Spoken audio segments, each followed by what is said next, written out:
जी बिल्कुल, हमारे बीच में सांसद रत्न पूर्व सांसद गोपाल शेट्टी जी उपस्थित है।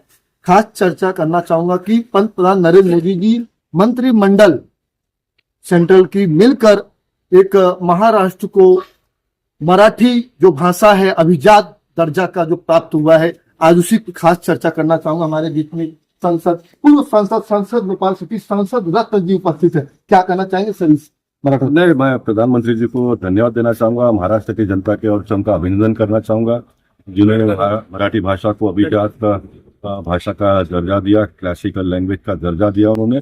और कल मुंबई में आकर एक जो कार्यक्रम हुआ, उस कार्यक्रम में जितने मराठी कलाकार, जितने मराठी साहित्यकों का उसने नाम लिया, शायद ही कोई इतने लोगों का नाम ले पाएगा। तो हम सबको गर्व है इस बात का कि हमारे देश के प्रधानमंत्री जो है वो बहुमुखी है, सभी भाषिक लोगों को सबका साथ सबका विकास का जो उन्होंने मंत्र दिया, तो सिर्फ ऐसा ही नहीं दिया, उसके पीछे एक बहुत बड़ी ताकत है, उसके पीछे एक बहुत बड़ी सोच है। मुझे लगता है कि हम सब लोगों ने मिलकर इस सोच को आगे बढ़ाने की आवश्यकता है। सर, जिस तरह से पंतप्रधान नरेंद्र में कुछ न कुछ नए, अब चुनाव आए ना आए लेकिन चुनाव आ रहा है, क्योंकि अब कई ऐसे मुद्दे और कई बातें देखने को मिलेंगी, सुनने को मिलेंगी, कई ऐसे विवाद देखने को मिलेंगे, ऐसे कई बात सुनने को आएंगे। लेकिन क्या पंतप्रधान नरेंद्र मोदी जिस तरह से काया पलट जो करना चाह रहे हैं पूरे भारत देश का अच्छे के लिए, क्या वाकई में अब कुछ अलग तरीके देखने को मिलेंगे? भारत देश का काया पलट तो हो ही रहा है, लेकिन महाराष्ट्र और मुंबई की अगर हम बात करें तो मुंबई के जो काया पलट करने की जो योजना थी, उसका शुभारंभ उन्होंने 5 साल के पहले किया था। लेकिन बीच में महाविकास आघाड़ी की सरकार ने 2.5 साल में सारी योजनाओं को बंद कर दिया, सारा ठप कर दिया। फिर एक बार एकनाथ शिंदे जी और देवेंद्र फडणवीस जी की सरकार ने आने के बाद में कोस्टल रोड जो पहले फेज का चालू हुआ है, मुझे लगता है कि सिर्फ ये कोस्टल रोड को एक बार लोग देखकर आएंगे तो 3 बार वोट देंगे। इस बात की मैं गारंटी देता हूँ कि इतना शानदार बना है, फॉरेन में इससे अच्छा कुछ है ही नहीं। विदेश जो विकसित देश है वहां पर भी आप जाकर देखेंगे तो इससे अच्छा कुछ नहीं है।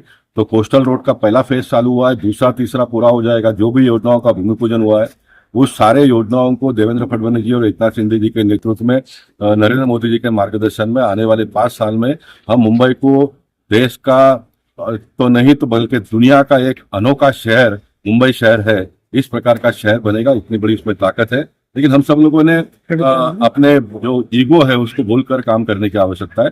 देखते देखते मुंबई बहुत तेजी से आगे बढ़ेगा। एक सवाल है सर कि कहीं ना कहीं बोरीवली में एक पॉश एरिया है जहाँ पे आदिवासी मारवाड़ी है, हर मत के हर समाज के लोग गरबा खेलने को आते हैं, और वहाँ पे एक मशहूर फाल्गुनी पाठक का गरबा खेला जाता है, डांडिया, और रात भर खेला जाता है, लोग झूमते हैं, नाचते हैं। उनकी आवाज में कई तरह के अलग तरीके के जादू भी है, लेकिन उस आवाज को लेकर पूरा जो रात भर गरबा चलता है, क्या वाकई में ये लोगों को एक जो कई ऐसी बीमारियां आ रही है, बीपी हो या ऐसे कई रोग जो अपने शरीर पे रोग आ रहे हैं, क्या वाकई में ऐसे झूमते हंसते हुए करते रहे तो वाकई में क्या ये रोग दूर हो सकता है? सबसे पहले इस बात का मैं खुलासा करना चाहूंगा कि पूरा रात भर नवरात्र फाल्गुनी का चलता नहीं है, सरकार के रूल्स रेगुलेशन के मुताबिक ही चलता है। जिस प्रकार के बाकी जगह पर जो टाइमिंग है वही फाल्गुनी फाटक के लिए भी है।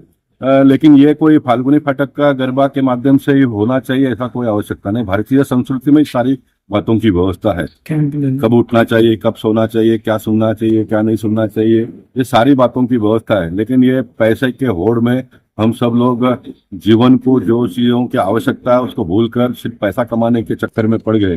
और जब पैसा आपके हाथ में आ जाता है तो आपका उम्र उतना हो जाता है, बाद में उसको आप भोग नहीं सकते हो। इस प्रकार की चीजें सब लोगों के जीवन में, आपके जीवन में भी, मेरे जीवन में भी, मैं भाषण भले कर रहा हूँ लेकिन मैं भी उसी स्टाइल में जी रहा हूँ। लेकिन हम सब लोग को इस स्टाइल में से बाहर आना पड़ेगा। भारतीय सभ्यता, भारतीय संस्कृति ने जो हमको सिखाया है, जो दिया है, जो अनमोल रत्न माता जी ने हम सबको दिया है, उसको अंगीकार करने का प्रयास हम सब लोगों ने मिलकर करना चाहिए, जीवन सफल हो जाएगा। तो बीच में कुछ ऑफिसर लोग टिकट को लेकर पकड़े थे, कहीं ना वो डुप्लीकेट टिकट को, लेकिन इस बार गरबाओं को लेकर किस तरह की टिकट की व्यवस्था की? क्या वाकई में अब कोई गलत हुआ पकड़े जाएंगे, ऐसा भी है कुछ?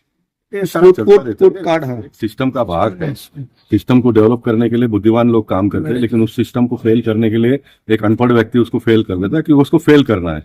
ये फेल पास का ये सारा चलता रहेगा, सिस्टम ऐसे ही चलता रहेगा, और जितना ठीक ठाक हो सकता है उसका करने का प्रयास हम सब लोगों ने मिलकर करना चाहिए। होता है। नवरात्रि का दिन है, पवित्र पावन अवसर है, ऐसे ही कई मुद्दाएं सुनने को मिलेगी। लेकिन जब गोपाल शेट्टी जी पूर्व सांसद रत्न गोपाल शेट्टी जी आ जाते हैं तो ऐसे कई मुद्दाएं जो है वो कहीं न कहीं समाप्त होने का देखने को मिलता है। धर्मधर यादव की रिपोर्ट। मुंबई अब तक में इतना ही। हमसे जुड़े रहे और हमारे चैनल को लाइक शेयर और सब्सक्राइब जरूर करें। धन्यवाद।